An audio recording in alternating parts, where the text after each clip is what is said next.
I think everybody in this constellation knows what the 4D stands for, right? Yes. Yes, dreamers, doers, designers, and doubters. And we are so happy to have you today, Henrik, for this conversation. My pleasure.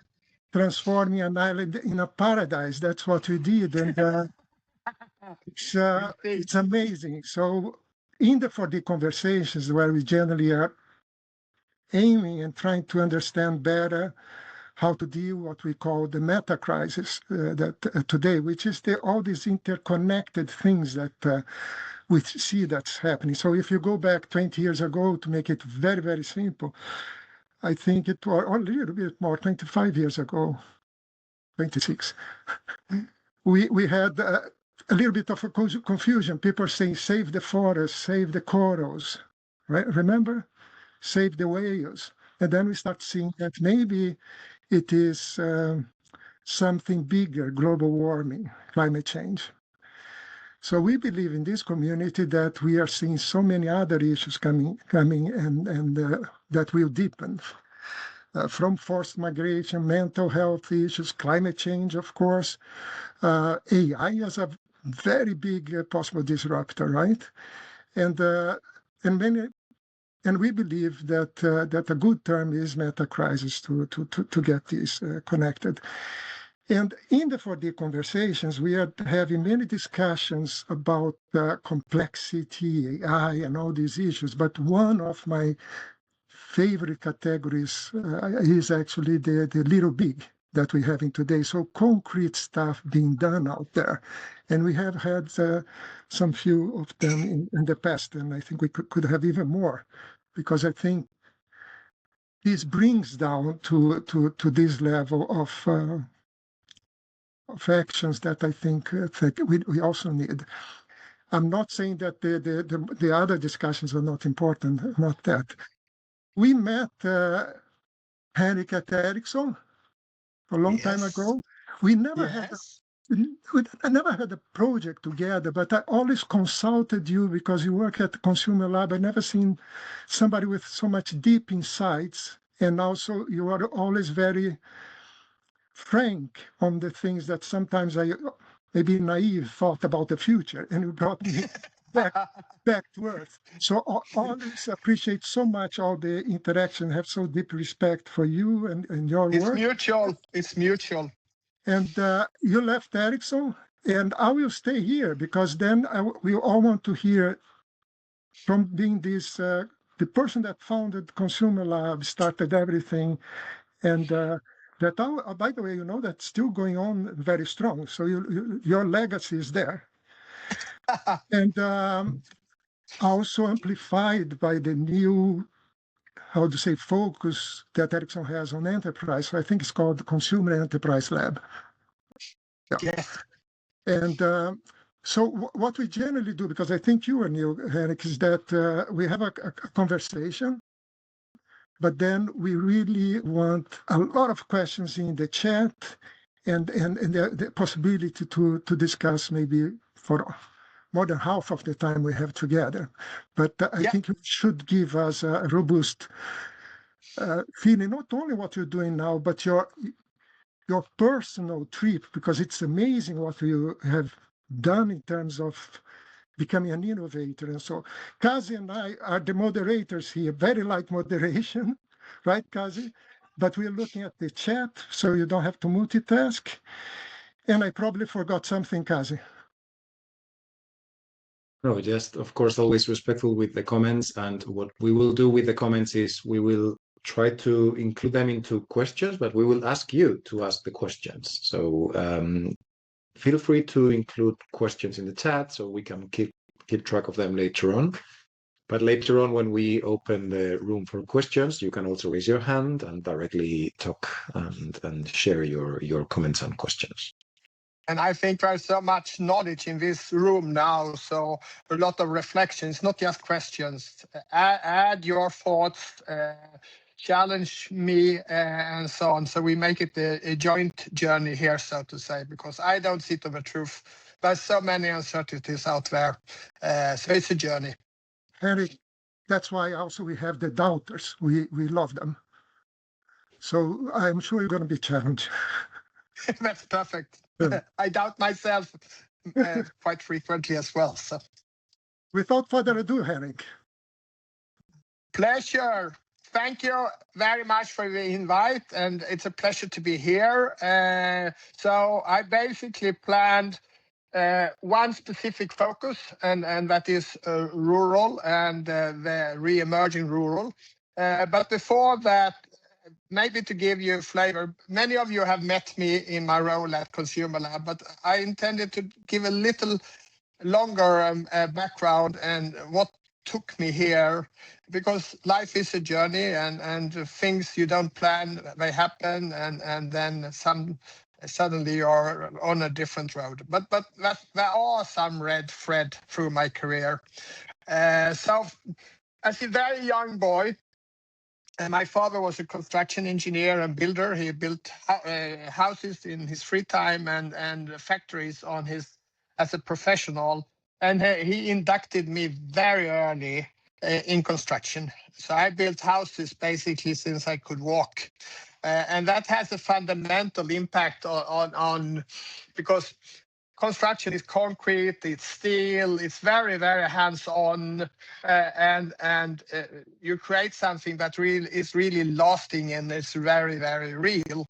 And as an engineer and an academic and so on, often you deal with quite abstract things. So that dimension has lived with me, and it's inflected me a lot. I actually have worked as an architect, and there is 5 or 6 houses in Lund that I have been the architect of.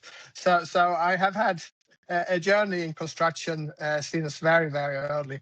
Then in school, I of course liked the natural sciences and also philosophy when I came up to gymnasium, but I didn't really understand the importance and the role of psychology. That subject that was strange and very fluffy for me during school time.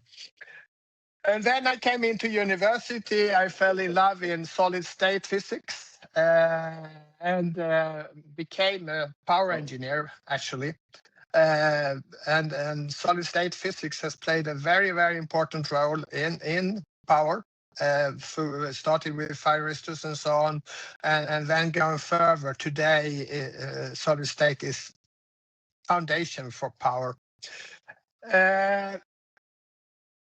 I then left the university with a master's degree, and was fortunate to do a trainee education with in ABB group with Elevingenjör, which is more than 100-year institution, and that was a very, very great learning experience. I learned to know Percy Barnevik at that time, and then I've been inspired by him several times during my career.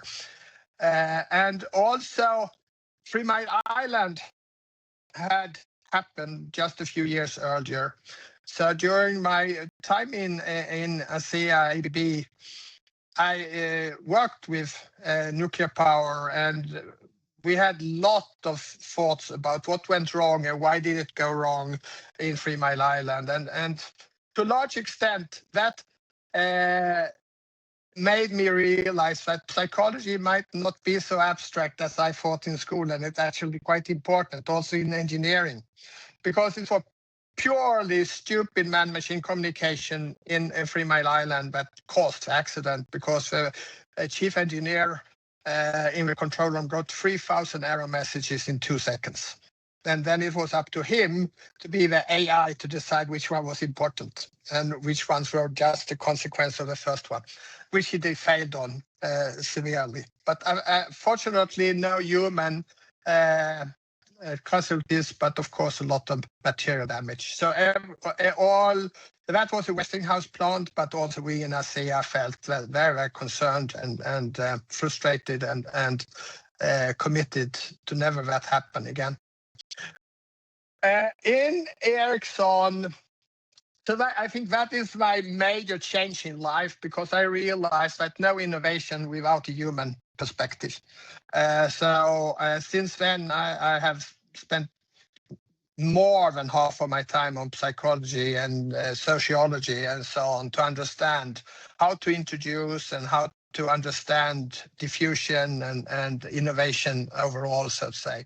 Why some things succeed and others beyond expectations and other things fails totally. At ABB, actually, I had my first close encounter with smartphones. And at that time, it's kind of interesting because I joined Ericsson because I felt that telecom was the future. But in those days, ABB was far ahead of Ericsson when it comes to internet and those type of things, far ahead. So I actually got a shock when I joined Ericsson in 1990 and had to things I took for granted in ABB. I had to convince my manager at Ericsson that we should do that as well. So that was interesting, but I have had a fabulous time in Ericsson, and I'm very grateful for the opportunities that was given and the journey that we could do jointly. And as part of that journey, Marcello and myself started to work very closely with each other because I was both working in the handset business and in the system side business. And on the handset side, Marcello and myself, we digged deep to understand how to make Ericsson successful, not just in technology, but also in consumer matters. And during those early days, ConsumerLab was established gradually, so to say, formally in 1995. So it's actually 31 years old and still existing, although I think it's a different ConsumerLab today than it was in those days. Anyhow, I was there at Ericsson for 4 generations of mobiles, and every generation was a huge step forward.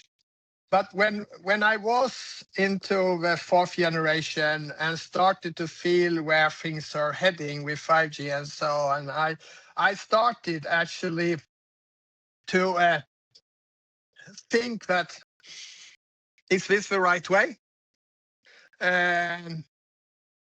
What is connectivity? For whom and for what?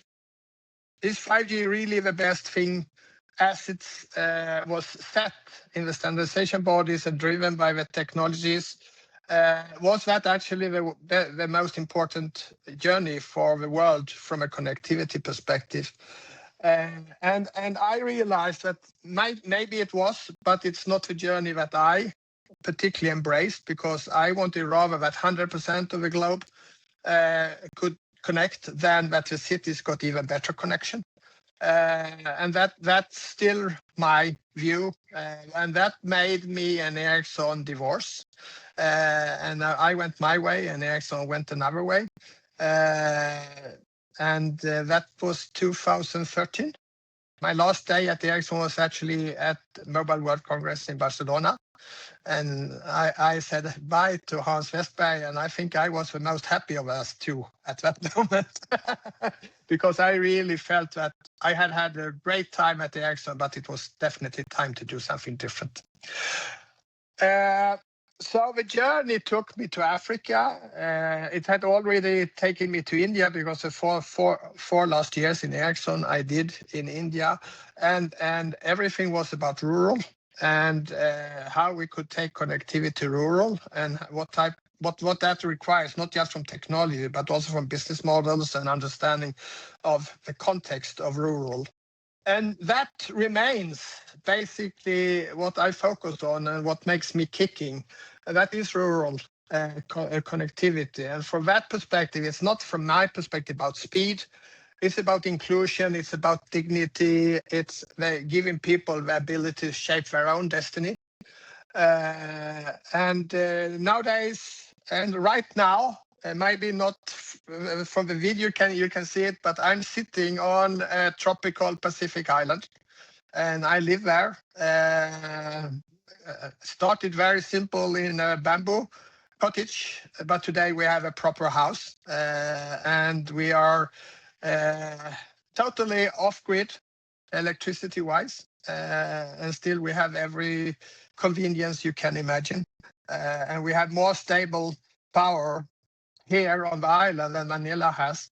And we have better telecommunications than Manila has, in spite that we are so remote. We haven't had one single interruption in our power for the last 3 months, not one single second. And we haven't had the same with telecommunications or internet foundation is. And those things are critical, and I will come back to those. So that's me. And that basically leads me into what I would like to have as our joint discussion theme here today. And that is rural. And how the urbanization for a very, very long time has built an asymmetry where all attention has been towards the cities, and concentration of energy, connectivity, capital, and opportunity, all those things has gone to the cities.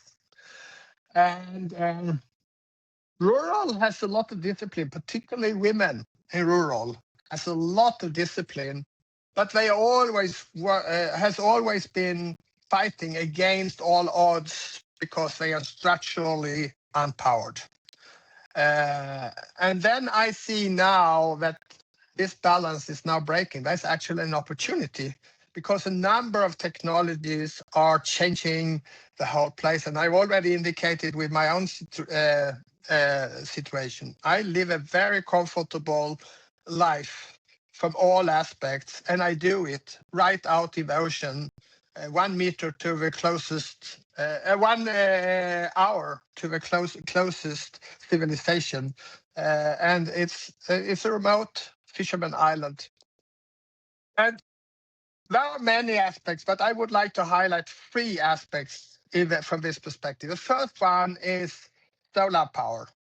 The Chinese has made solar power the by far most cheapest energy you can imagine today, and it's also capable of distributed energy, particularly, of course, in those parts of the world which is close to the equator, north and south of the equator,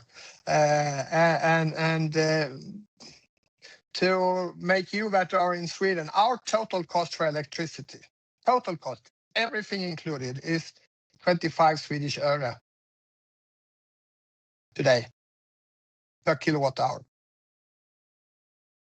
And that can be feasible anywhere in Philippines, basically, provided that the authorities is treating the opportunity the right way.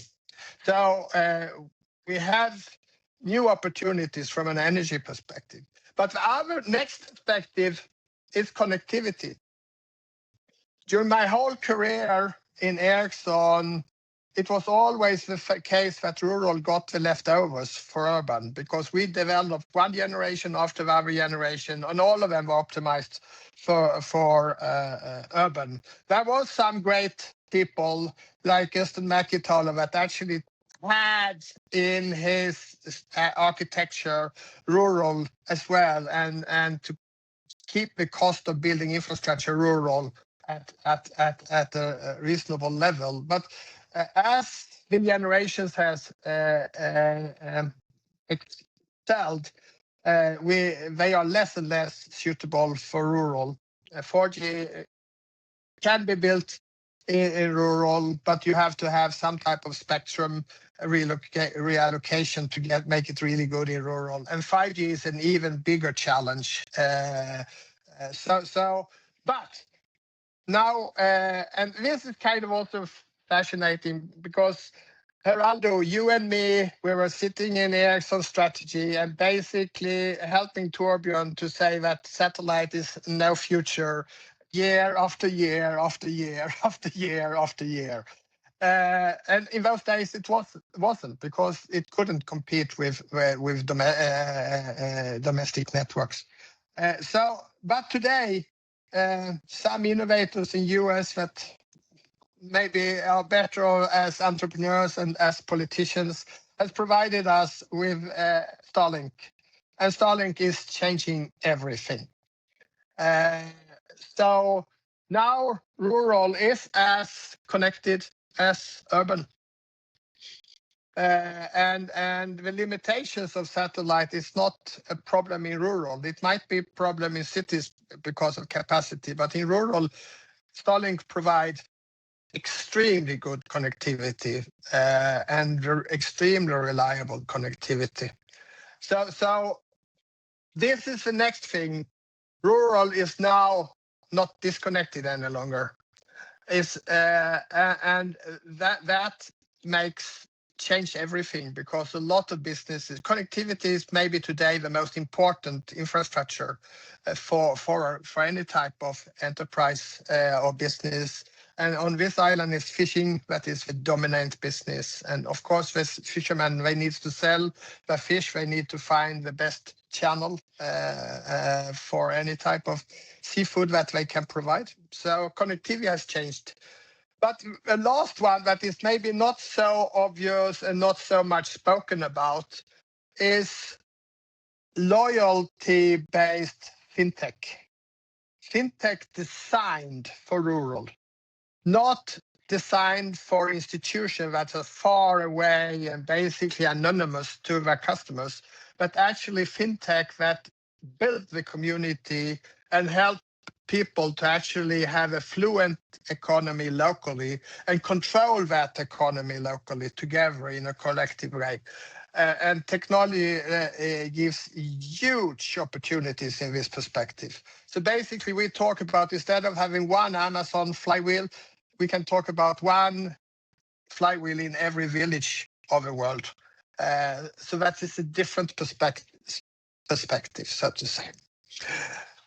And also when capital get connected with reality, it really remember where it belongs. It's not anonymous any longer. It really connects back to the realities, to the people, to the communities where it was generated.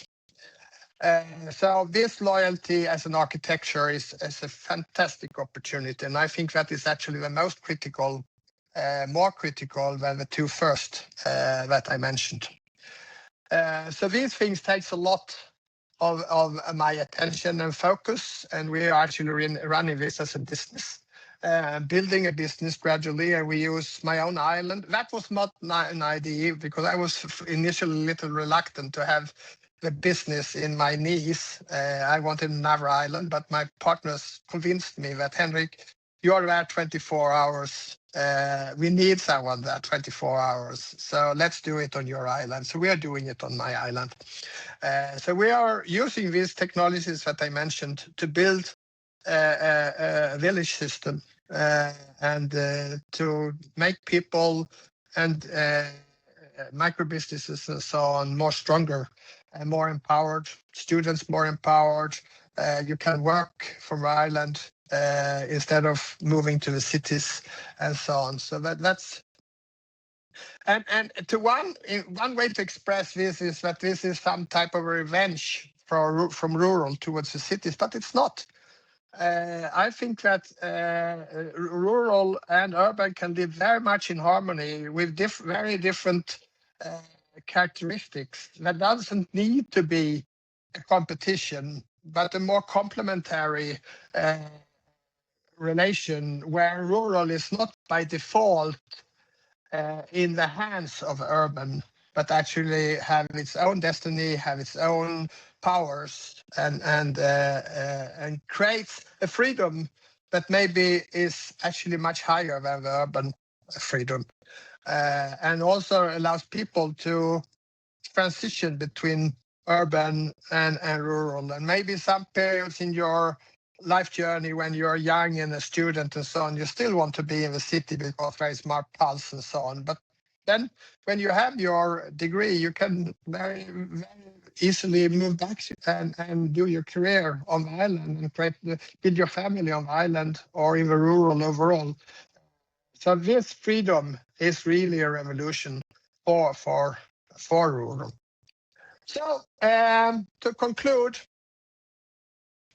rural, I believe that rural will no longer be disciplined by urban, but it will discipline itself. And it's good on discipline, particularly females discipline these environments. Females play inherently very, very strong roles in these societies.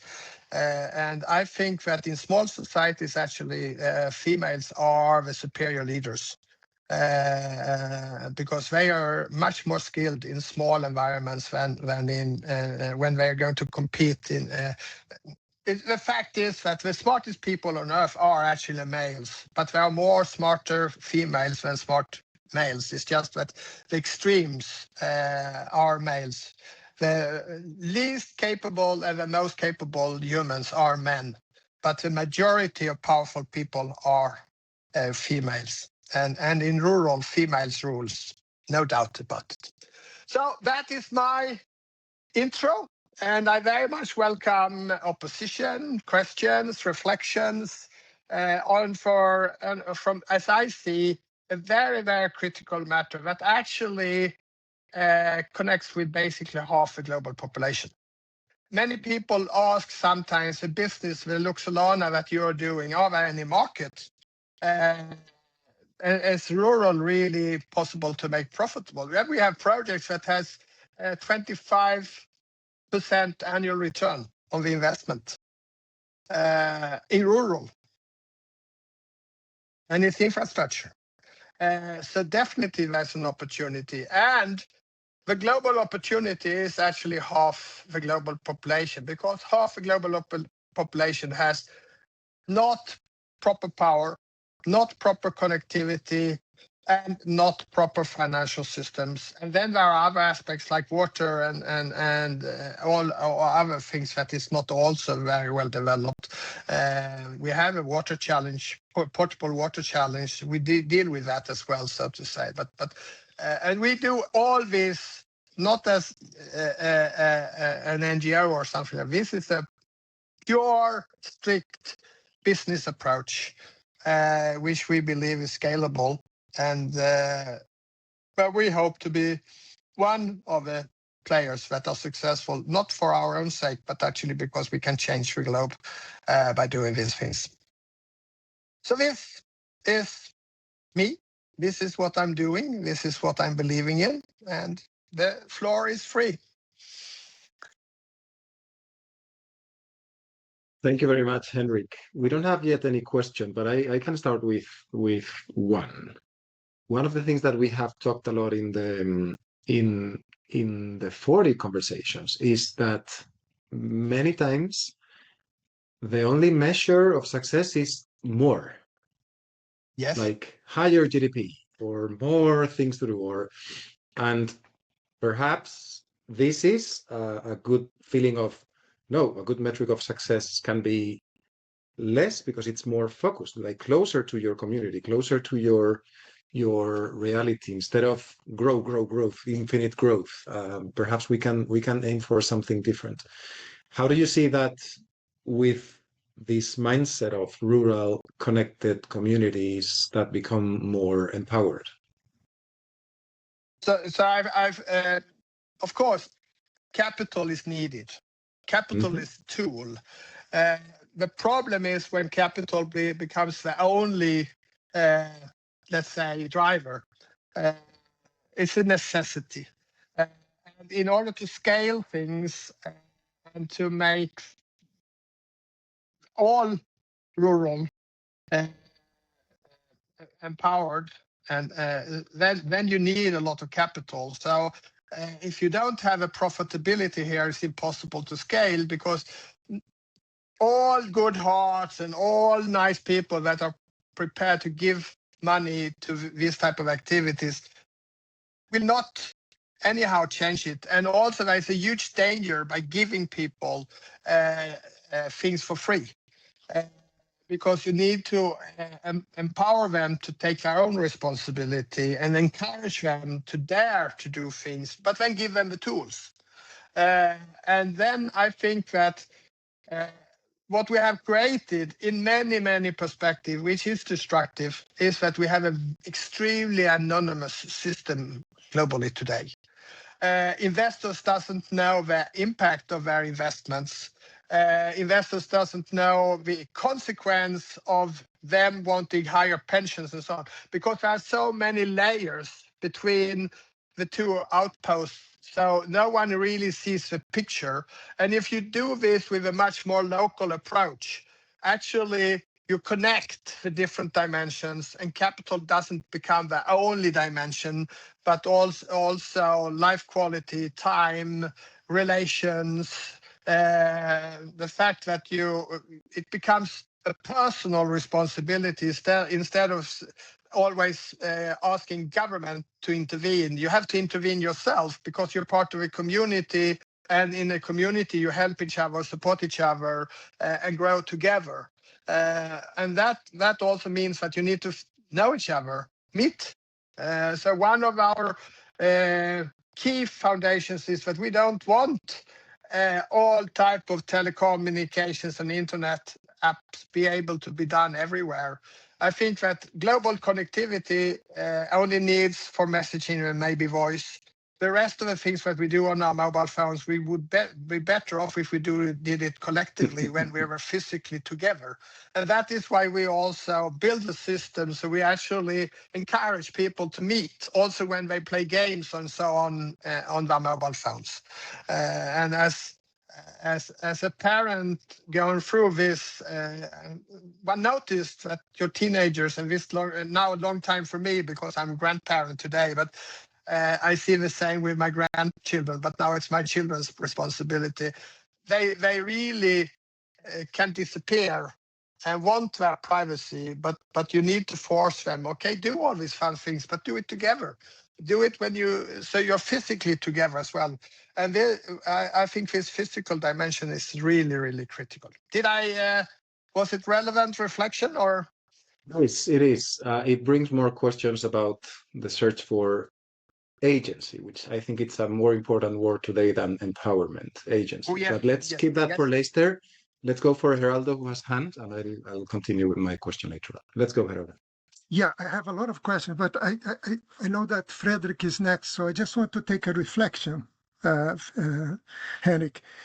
There is a video from, I love his videos, from Arthur Clarke. I'm thinking about his rural versus urban. When in the 60s, he talks about this, how rural would get a renaissance with telecommunications. It's beautiful. I mean, before the internet and everything, and with the help of satellites and so. If you haven't seen, I will send to you because it's fantastic, right? Yeah, love to. That video, when we had COVID, I said, gosh, the guy is so visionary because it's happening, because I moved to where I am now, my house in Skåne, right? And then I start seeing that this is the new way forward. And yeah, if you can live like this. And so what I noticed, and it's more a reflection, right, is that after COVID, then we are all traveling as much as before, right? And so that tension is interesting to see long term how it's going to develop, right? And then one thing that I would like to ask you, the question from Kazi, because when we met, I thought we discussed exactly that about social media, all the things that are bad about connectivity, right? So just so I think everybody understands that you need to come to a place, right? And that way you meet. It's not like, yeah, very good. Because I think this is brilliant as part of the whole model that you are implementing. Yes. Good. Yes. And it's kind of interesting on this. We are now in a village with 1,100 people. We have 500 active smartphones, which makes us confused because it must be more than the people who live here. But Philippine statistics is not so accurate. So maybe there are more people than 1,100 here. But we have 500 active phones. Those 500 active phones has global average in internet usage. Out in the ocean, in a global average internet usage. And this we have reached in 2 years. We have 3 mobile operators that has some coverage, but I normally say that in order to get proper coverage, you have to climb a coconut palm for those networks.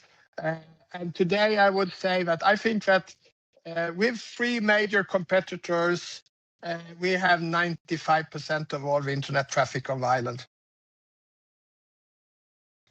So much better is what we offer than the competitors. And then we give it for free. So our business model, we recover, it's like we recover the revenues on other things, not on the connectivity itself, but all the things that it's empowering. And we force people to consume this internet when they meet physically. So we have 3 hubs where they meet, 2 shops and 1 school.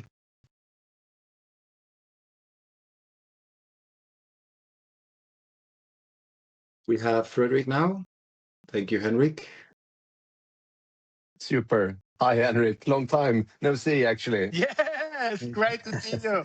Yes, it's very great long to see time. you as well. Yeah. I mean, I follow you on Yes. LinkedIn, so I know what you're up to. But it's I can't remember if it was at Mobile World Congress then the last time I actually saw you. Might be 2013 was my last day in Ericsson at Mobile World Congress. Yeah. Okay. I didn't get any notification on my hand. That's why I was raising that question in the chat here. But anyway, it was good. I'm just, when you were talking, I was just referring to technology for good. I don't know if you remember that we had in Ericsson. Yes. Yeah. And those stories, actually, me and Mats Guldband, especially Mats there, but we were presenting this in the studio to all the visitors, clients and customers. And it's exactly what you're talking about. I mean, to the point, more or less. So I mean, that kind of stories, and this is 10 years back, when we were telling this, it's actually happening right now. And then I was thinking about the next thing you were saying, that you argue that we should meet more. And I'm just thinking, how would we set up this meeting if we should meet? But that's just me, maybe. It's difficult. But we can't meet all of us physically, but we No. could meet 3 or 4 of us in the group. No, but exactly. Yeah. No, but I think it is in the rural areas you can actually then maybe join, but digitally, yeah. I mean, I think it's fantastic. I mean, this is the way I communicate with my kids. They moved out, and I mean, the only way. But so I see what you're trying to say, and I think it's for the local business. It works, and that's maybe how it should be. It's not either or. That's maybe what I'm saying. This is the business for rural setup. Maybe it doesn't work for the person in the city. So at the same time, I agree with you. Let's say it's not as necessary, and it will not have as big impact in the cities. But if the cities start to be better organized in suburbs and so on, and each suburb in itself becomes more empowered, then I think we can create better cities as well. Because people in the cities also need to physically meet, and we need to and.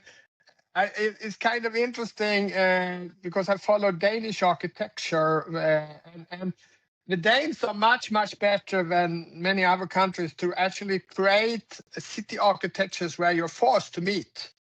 While Sweden, in one way, if you're a little tough to ourselves, was better on building infrastructure where you never met.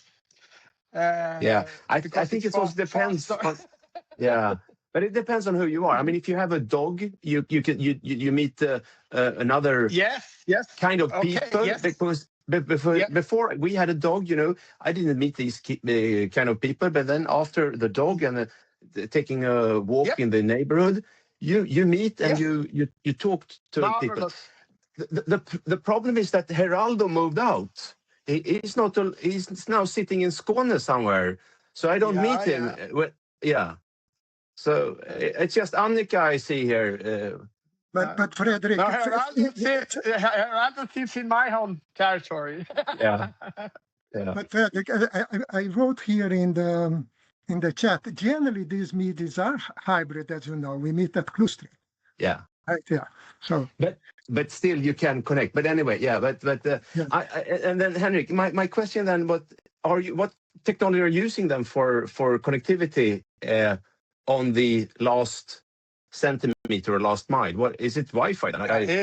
It is Wi-Fi. I really tried to convince my former employer to that they should engage, because I think this could have become a very interesting opportunity. And it's kind of interesting because I did that fight for 3 or 4 years, and today I think we see clearly that maybe the biggest business opportunity for 5G is fixed wireless access, and we are taking fixed wireless access one step further, and we are technology agnostic, so we have no. If 5G choose to change route a little, then I'm very, very happy to use 5G, because 5G is a more capable technology than Wi-Fi. But as coming from Ericsson, being 23 years in Ericsson, I'm surprised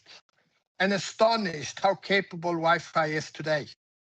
I run a network, a Wi-Fi network, and my control room is more capable, and it's on a mobile phone, than the control rooms that I visited as an Ericsson employee with our customers. Wi-Fi today and costs nothing. Yeah, I think with that argument you have, you also somehow put a bit of a finger onto the enterprise business with the private 5G setup. You know, it's very complicated and expensive to run, actually, and I think that's that's one of the main challenges. Unfortunate. Yeah, no, but I know this was my area in Ericsson, you know, so I know. Yes, but for larger installations, if you're you know, in a big open mine or in an industry somewhere, maybe that it makes sense, but it's difficult to calculate, and I've done calculations myself now for another project, but it's really difficult actually to get it. Yes. No. Yeah. Anyway, I will continue with this. I'm astonished about what we can do with Wi-Fi and how robust it is and capable it is. And then when you combine it with Starlink, it became I would say 3 years ago I wouldn't even dream of what we are doing today. We had different thoughts 3 years, but it's a gift from heaven what we have today. No, but it's a bit of a shame, because I remember also, you know, Ericsson Response setup. Yes. They left mobile phone services into Wi-Fi long time ago. You know, there is a reason for that. So I agree with you, but at the same time, it's a bit sad that Ericsson and the rest doesn't take this opportunity more seriously. And also maybe then going back to what you were mentioning about the satellite, that had been maybe a forward-looking thinking, just as a reflection. Anyway, I let the other guys talk now. But it required a super entrepreneur to make it happen. Otherwise, it wouldn't have happened. So it's difficult. Anyway. And we are where we are. Yeah, super. Thanks. The satellite part has been definitely a very interesting disruptive innovation in the last years. If you follow the track, even though it required a lot of capital, of course, but very bold entrepreneur trying to do things differently. Just one comment before we continue. Geraldo, I've been removed from the chat, so I cannot see what's happening in the chat. I'm going to go out and in to continue to see if I can continue reviewing. But in the meanwhile, we have Marcelo with the hand up. Sorry. Okay. Henrik, as we very briefly could talk before the meeting started, it's great to see you again after so many My years. pleasure. As you said, we've And been by the working. way, to all of you, very much welcome. We have 4 guest rooms here of Ireland. So please, if you are in Asia, let me know and you can come by. I didn't have the opportunity to work with all of you, but Geraldo is my brother, and I've heard a lot about the 4Ds community, and I'm really impressed of what your ambitions are and your ideas are. I mean, it's the first time I'm joining the talk. It's very interesting to hear about the meta crisis and all the stuff that I'm not really so much in as I'm really very, very focused on my retired life, which it's been really enjoyable. Anyway, I hear a lot about it around, and of course I think about it. And in your introduction, Henrik, you mentioned about Percy Barnevik, and you know about their Hand in Hands project and so forth, and then the women, and to have let's say an impact in a rural project. And I'm talking with experience because after Ericsson, I also had my period of working in the rural area. I worked in the north of Mozambique with an interesting project in ethanol. And for me, one thing that is absolutely key is that you need to have a continuation of the project. You need to have the scalability of the project and to be able to continue, after you are not there anymore. Because even, in your case, local ownership. Yeah, you need to have local ownership. You need to have responsibility from the local people. And you mentioned that you have 700 people in the island, and of those 500 use a mobile phone for their connectivity and so forth. My question is, and you also mentioned that you needed to move to the island because your wife said that you need to be 24 hours there in front to see things happening. What happened in the day that you are not there anymore? That's one question. That's one question. And the other question is, how can you really make sure that these project and this idea becomes scalable, or you can implement it in other areas with local ownerships? What can be done to get local ownership? And you are hitting maybe the most critical and most important question, because if you don't create local ownership, and those who take the local ownership needs also to get the benefit out of this. My thoughts in this matter actually started in Tanzania. This was actually during the days when I still was in Ericsson, and we wrote a very good report. We were a number of working on it. Unfortunately, Ericsson never used that report. But what we followed a local entrepreneur for a few days. This was in remote Tanzania, in Tabora. These were, of course, it's a long time ago, so it was different circumstances. But the load has started to become some type of digital money already in those days. So people sent load to each other as money, and the digital money was in its early days. But as he was an entrepreneur and did relatively well, he was a relatively wealthy person in that village with local standards. So he had no shortage of money but he went 5 or 6 times a day to tip up his phone. So he didn't fill the phone with enough money to make calls and send SMSs for a full day. He went and topped up 5, 6 times. And he had the money. So we really didn't understand. And at the end, we had to ask him. And then he told us, it's very simple. I'm an entrepreneur. I'm looking for opportunity. I need liquid cash. I cannot lock my money in the phone or anything else. I want my money to be liquid, 100% liquid. If there is 100 chicken that is for sale, then I buy it. So for him, this liquidity of cash was really critical. So to take a long story short and take it to where we are today, we thought a lot about who are the ones that will make sure that this works after we have left.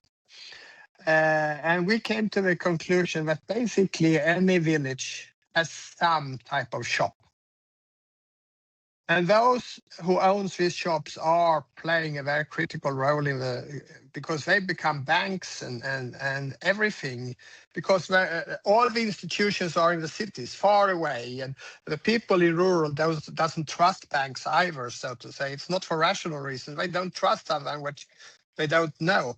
So these shops, which we had in Sweden a long time ago, we called them lanthandel, they play a very crucial role. So we have focused to actually build a solution, the flywheel, which has the local retail as the foundation, not the politicians or so on. And if we build a system which makes the local shop successful, the shop owner will for sure make sure that this works also even when we have left. Because this is his business. And so we create these meeting places around the shops. And right now, as a proof of concept, we actually run the shops ourselves for both legal and other reasons. But we build it in a way that the shops will survive when we leave. And actually, it's not me. So on your question, what happens if I'm not on the island? It works very well. The technology is so robust so that, and I have the control from a remote. So I can actually restart the network from, if I'm in Manila, I can remotely control it. And the power is the same, it's so stable. So those basics working. So what local shop people need to do is focus on the selling and buying and the logistics around this. And that's where they make their money. And by internet and so on, we create a loyalty towards the shops. So people come to these shops and they provide a better service. And it has scaled enormously. We started with a 30 square meter shop 1.5 years ago, and it's now 300 square meters. Okay.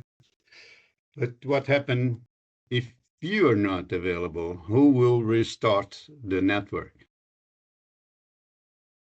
So of course we are doing it's a proof of concept now, so everything is not in place, and we also want to as the connectivity itself is not our core, but what we imagine is that we could become some type of MVNO, a future type of MVNO, and then the established players has hopefully woken up and seen that they can make money even in rural, and then they are happy to provide the internet, because what our focus is the business support system, the commercial system, not the operational system. And I think the technologies in all these areas is that we are dependent on is maturing quite well, and they're becoming more and more stable. But of course, then any technical system needs support. And that is also why we try to collocate these things so that there are local technicians that has enough knowledge to take care of, let's say, daily maintenance, but then expertise needs to be brought in remotely for remote diagnosis. And if it's really complicated, someone needs to travel in. And then, of course, the closest place would be a major city nearby, and that's a few hours away. But for the time being, it works. And I think we can make it even more robust and stable. I think the most critical thing is that if no one can make money, sustain a family and grow a business, then it will die. Because that's the fundamental. And if it becomes too politically controlled, it also will die. So this needs continuous entrepreneurship, but it doesn't need to be very extremely advanced micro entrepreneurship. It needs to be able to run a shop. If they can do that, they can do the rest. And then, of course, a lot of support from software and so on. Yeah. The project, just finalizing, the project I worked there in Mozambique didn't come to a conclusion at that time because of, came the crisis, the financial crisis, 2008, 2009. But just as an idea for you to bring on and think about it, we had divided in 8 areas the local involvement. We were responsible for, planting sugarcane and producing ethanol. That was, as let's say, would be your focus there, the communication. But then we created 8 different areas. Of those I was writing here, I remember 6 of those. I don't remember the other 2. But there's education, health, housing, entrepreneurship, transport, and communication. And, the local people, that they had the opportunity to make money in those areas, know. And then, but we would build these proof of concept, but they would be the entrepreneurs in those areas to building how and everything 100%, let's say, in accordance to everything that you're talking about, the meta-crisis, that you'd use, let's say, adobe, not cement, for building the houses. And these kind of solutions, these would be done. And these would be one example in one place, and then, people would repeat the same idea, the same concept in other areas. That was the whole idea. But okay. Good to see that you're doing great. Thank you. And you're completely right. And that's also why we have selected these specific items, because basically any type of activities, also the public things like school and healthcare and so on, need power, connectivity, and a commercial system. And if you can then build loyalty within all those aspects. And one of our dearest things is that we provide a primary school, grade 1 to 6, with free internet, paid by people's consumption in the shop. And we had, I'm the only American on the island. Because all white people is American in Philippines. And very important, you have ethanol stoves, I've seen, right? Yes. Ethanol stoves. We had that in Africa as well. Okay. Yes. But we had a couple that she was from Philippines. They lived in US and came visiting her relatives. And then the relatives said that we have ice cream on the island nowadays. And the American couple said, you cannot be true. How can you have ice creams in this environment? Yeah, we have. So they went from their relative's house for 3 kilometers walking. And then they came to the shop. And they were really, really encouraged by taking an ice cream cone and eating it on the island. And then we told them that by eating this ice cream, you're actually supporting the internet in the school. And then they said, that's when we have to eat a lot of ice cream. and ice cream is kind of interesting because that requires quite a lot from the infrastructure. It's not a simple product. It needs power and it needs very good logistics to work. So to bring ice cream to an island like this is actually a test of your system working. And today we have ice cream on the island. Good. Really great questions and really great reflections. Really love it. I have one to follow up, and I think that this Yes. is very connected with the concept of the little bigs. This little bigs, it's a concept of what can we do at small scale that eventually can drive a real change. Yes. I have included a link in the chat about a video that was shared among us in the WhatsApp community. And it's a very interesting video. If you haven't watched it, it's really worth it, from Tamas David Barrett, talking about one concept of moving towards decentralized octopus-like organizations. I'm using that in my talk with boards of directors. So it's really a thing. It's moving towards decentralized, where you still have a central brain to set the direction, but then each of the branches is autonomous. And that goes back to this concept of agency. So my question to you, do you think that bringing, because one of the big hypotheses at the end of the video, it's if you centralize too much, you limit innovation. If you decentralize a lot, you give agency to many people to innovate, and then you will innovate more, and then it will be less restricted or constricted, which is one of the problems that we have in the meta crisis. All the capital being held by very few hands. Do you think that with this model you are providing agency to others, they become more innovative, they have more chances to get things done? That was part of your comments at the very beginning. How are you doing that? I think you are addressing a very critical aspects, and I think there are different type of innovations. We have industries which is basically concentrated to one location on the whole globe, so to say, for good or for bad, but they are so complex. So that type of innovation needs to be concentrated. But in general, I think that innovation prosper the closer to the reality it is growing. That was also the argument for my partners to push me to run it on this island, which is the background is that we had this as a retreat, as a big summer house or weekend house, and it was not equipped to live here. Then we lived in Manila. And then came the pandemic. Through our network in Manila, we realized that the government was planning to close Manila. And we realized that to live in a closed Manila would not be a great thing. So we escaped out of Manila through contacts day before they closed the city. And then the question is, okay, where do we go? Or, okay, we go to our weekend house, which was extremely primitive.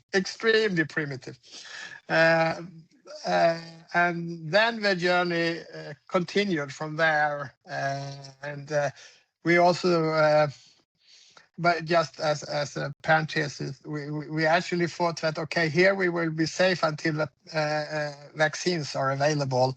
But then the government was still running, strangely enough. So they were into like people's counting, census exercise. So the government sent 2 employees to the island to census. And both the guys that came to the island had COVID with them. So suddenly every single, because they met everybody, because they were counting people. So they met everybody, all families and so on. So suddenly every single individual on the island had COVID, including us. But luckily, no casualties, not even the old sick people. So no casualties. But we got a very, very early vaccine.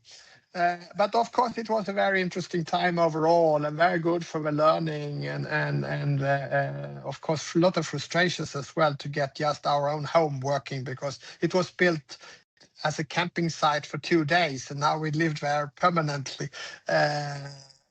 And at the same time, we started to prepare for build a proper house, so to say. but that reality that you encounter, I think that one is critical. If you really want to do valuable innovation that matters, and not just doing innovation for technology's own sake, which we unfortunately do too much. Okay, we can do this, and then we don't even ask ourselves if it's meaningful to do this. But it's possible, so let's do it. So this type of meaningful, life-changing innovation should be distributed, no doubt about it. And then you have to build, let's say, competence networks and so on, technology networks and so on to make it. But the early phases, the prototypes and so on, can be done relatively remotely, so to say. So yes, it's better connected to reality by doing it distributed, no doubt about it. That's really, really interesting and engaging. We have one question in the chat. And before we go to any more, if we do, which is from Adriano. I don't know, Adriano, if you can talk or do you want me to ask it?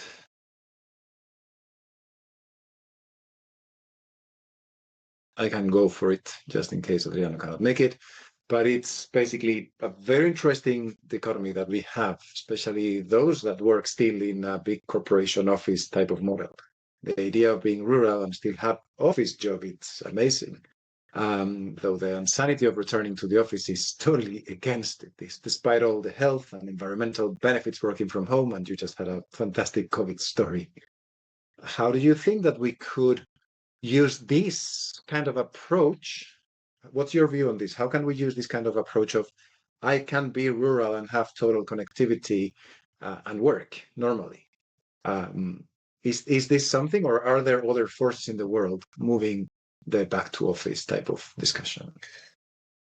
I think every organization is an individual case of this.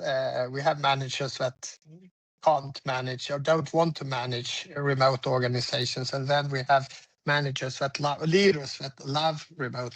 I think coming back to what we touched upon before, I think 90% of what we do, white collar works typically, can be done remotely. But we need to meet physically as well, because some things doesn't happen just remotely, and the physical meeting is actually more dynamic, more multidimensional, and it's critical. And you sometimes need to also discuss and debate and evolve things over a cup of coffee. Which is difficult if you're remote. So there needs to be other type of influencers to take things further. And then relations needs both the digital connectivity and the physical connectivity. Actually, how we optimize these things, I don't know. We'll see. I guess it will evolve. And of course, if I need to have a physical meeting with someone which is not on the island, it is at least a one-day exercise. And if it's for example, in Manila, it's at least 2 days exercise. So they cannot be very frequent, but they are valuable and should have some frequency. No doubt about it. The unexpected things tend to happen when you meet physically. Let's say the expected things you can manage remotely. Yeah, there's definitely different energy and opportunities. Yes. We, for example, have our whole IT system, IT development in India, in Chennai, in Southern India. So we have a lot of digital meetings with them. And if we didn't know each other and trusted each other, thanks to that we actually meet physically as well, it would be very difficult. Now, a geopolitical question, even though it's a remote take, but a geopolitical question. You have talked about energy, which depends on solar panels coming from China.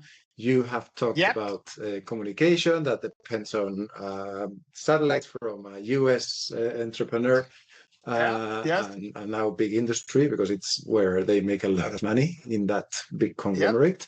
How do you see, if anyone decides to stop the flow, this is a great opportunity, but can we? What are the risks of doing this at small scale and suddenly it doesn't work? Have you faced that? Not yet. Everybody's very happy to support us, but of course, we are in a different world today than we was just 1 year ago or 2 years ago, or particularly before the Ukraine war started. So it's definitely a different world.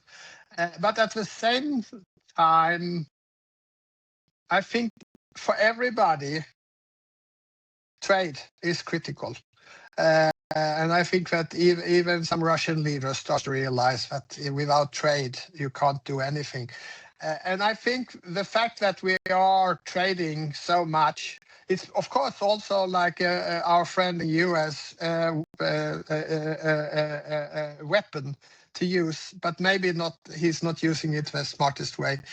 But I think in general, all of us are dependent on trade, and I think that actually can keep us alive and prospering, even if things are changing. And from my perspective, I think that we have the leaders that we deserve, and countries have the leaders that they deserve because the leaders they had before didn't take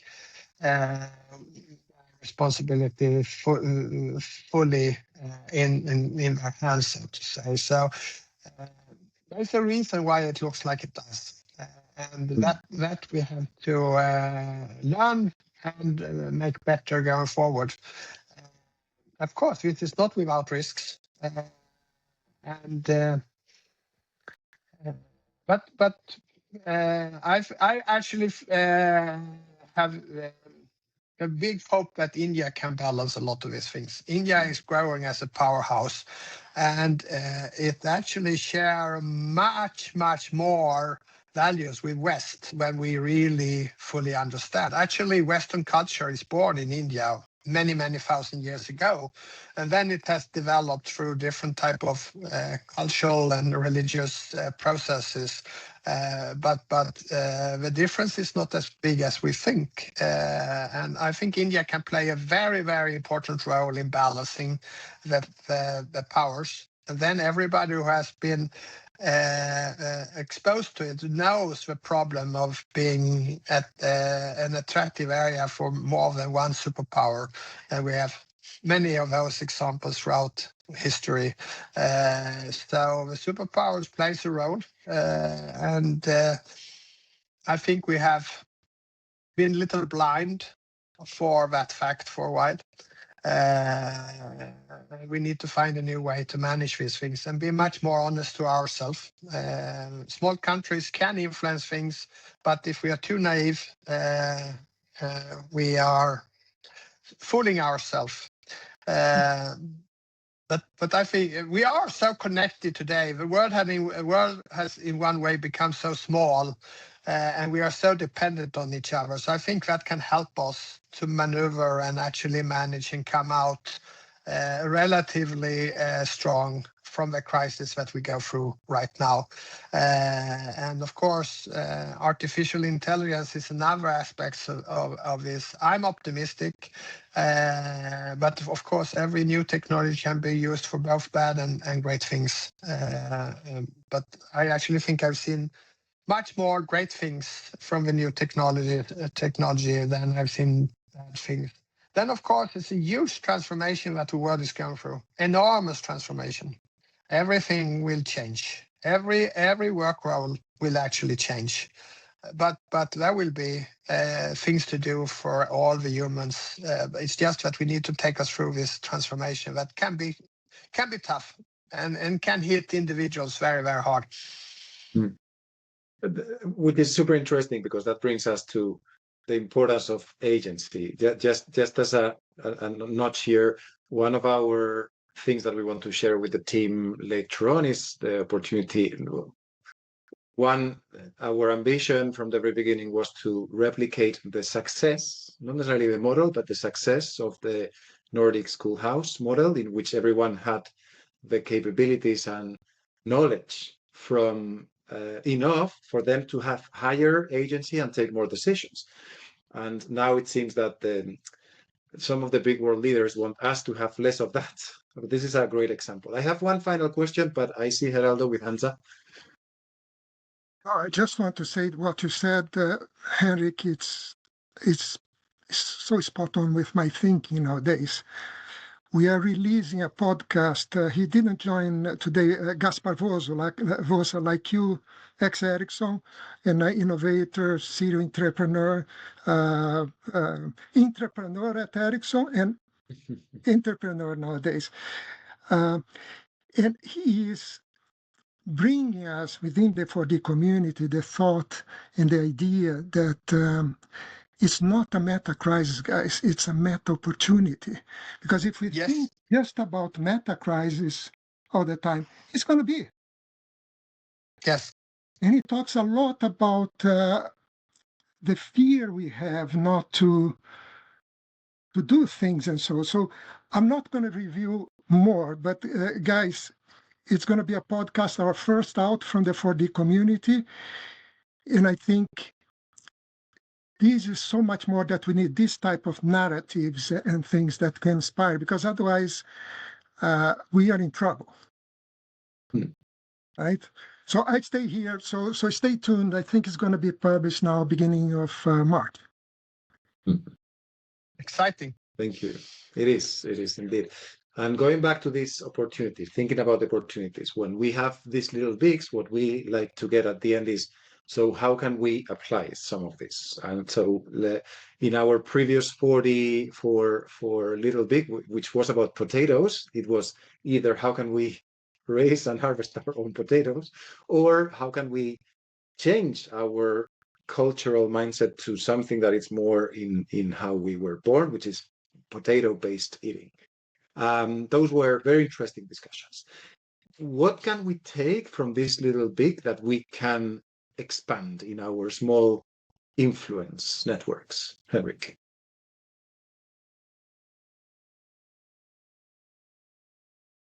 Good question. It's not easy. Can you elaborate a little what I'm thinking?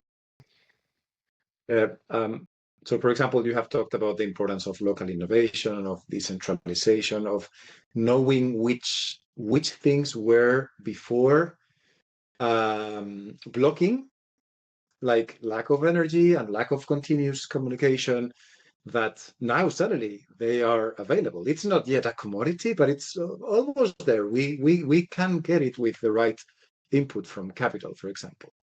So how can we, with all the thinking that you have, this about giving agency, empowering people, use their rural communities, knowing the power of resilience and structure and discipline that you have mentioned more in your female rural community that you have seen, what can we take from that we could, in a way, replicate in our smaller world, each of us? No, but I think it is this to have a more complementary relation between rural and urban, because I think it's destructive as we work today that basically all the human capital that can develop rural is dragged to a much worse life in urban. So it's by default that as soon as there is a kid that is performing in school, no one sees him as the one that is staying and lifting his village. He should travel to the city and do his career, and it's a very individualistic, extremely individualistic approach. Instead of seeing the fact that we are actually a community, we need each other, and we need different type of individuals working together with different skill sets and different courage, different capability to let's say take the first step into something unknown. So if we find, and I was actually, maybe some of you were in the same workshop. It's at least 25 years ago. We had a workshop in Stockholm, and the theme of that workshop was the safe city. And we were a number of people gathering and working for 2 full days with in a very pleasant environment. I think Ericsson had financed that workshop because this was during the days when Ericsson made unrealistic profits. But anyhow, after those 2 days of great discussions, dry thoughts, and so on, basically all of us agreed that none of us want a safe city, because a safe city meant a boring city. But safe rural can be a very, very powerful concept. So I think that is when now digital freeways and digital roads are replacing the physical roads, I think we have to actually question the whole way that we have built societies, because since the Roman days, it is physical infrastructure that has built our nations and provinces and cities and so on. But now digital is actually, and I think we are just in the very, very early days of how digital will influence human life and human organization and so on. And then when we combine, there is some complexity that we are comparing human intelligence with artificial intelligence. For me, it's 2 completely different things. For me, artificial intelligence is basically a new way of Gutenberg, a smarter way to print books, because it's not just one author. The system is actually building a book of many sources, not just one sources. But in one way, I would say that artificial, at least large language models, is an extrapolation of what Gutenberg started 500 years ago. And for me, it's tools. It's extremely powerful tools, but they are still in human hands. And basically what large language models can do is they can organize human knowledge. But it's human knowledge. It's just organized in a different way and aggregated in a smarter, faster, and incredible way. But it's tools. It's powerful tools that each one of us can use, and young and old and smart and more focused. It's tools. But instead of seeing it as a threat, let's see it as an opportunity. And then organize society around the fact that we have a new will. Because that is how societies has organized themselves before. When innovations has come, it has changed society. And these tools are so powerful and so influential. So let's think about how we create better societies thanks to these tools. And yes, it might be scary, but then we have to learn to live with in an environment where we don't know everything, and where there is little more risk than it has been maybe during a short period from the 1990s until today. It's 30 years in world history that we thought that everything was safe. It isn't. Life isn't safe, but it's a life with a lot of opportunities and to create new things. So let's do that. What it's close to what you expected. Fantastic. I didn't have an expectation set on anything, so I think it was great. And in fact, I made some notes. I just shared them. But it's I think it's a fantastic way to end the session today, Henrik. Thank you so much. My pleasure. Geraldo. Thank you, everybody. Before Geraldo finish, I repeat it. You're welcome to Philippines, and we are close to many, many attractive tourist destinations. So you can combine it a few days with us, and then you can do plenty of other things.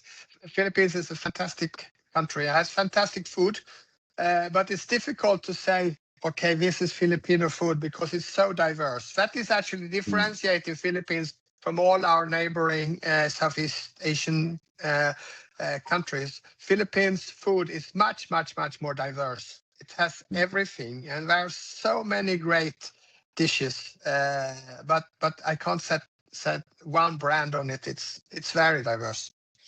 So now I'm quiet, Geraldo. I just want to echo what Kazi said. This was wonderful. I am working more and more, Henrik, with podcasts. I have this very advanced tool, and some of the things you said, it's like I'm going to bring forward because it's really beautifully, how to say, frames a lot of discussions we have within the 4D community. Like I mentioned, just one of them that maybe as we are missing a strong narrative today, the populists are winning, Yes. They're making things that are very complex so easy, and they are even winning the popular vote. So the narrative aspect and how basically a theory is that there is no narrative that really wins the hearts and minds of people if they are not opportunity driven. No. So all this is really helped a lot. I would also like to finish just with an invitation that now the 4D community is in Substack and public. So it's not only 4D conversations that you're going to have access both the past and the future firsthand, but we have text, podcasts, and so much more. So do pay a visit there, guys. It's just one click away. And I hope you join there, as Henrik, as well, because then we have this continuous conversation, right? Not just... Yes.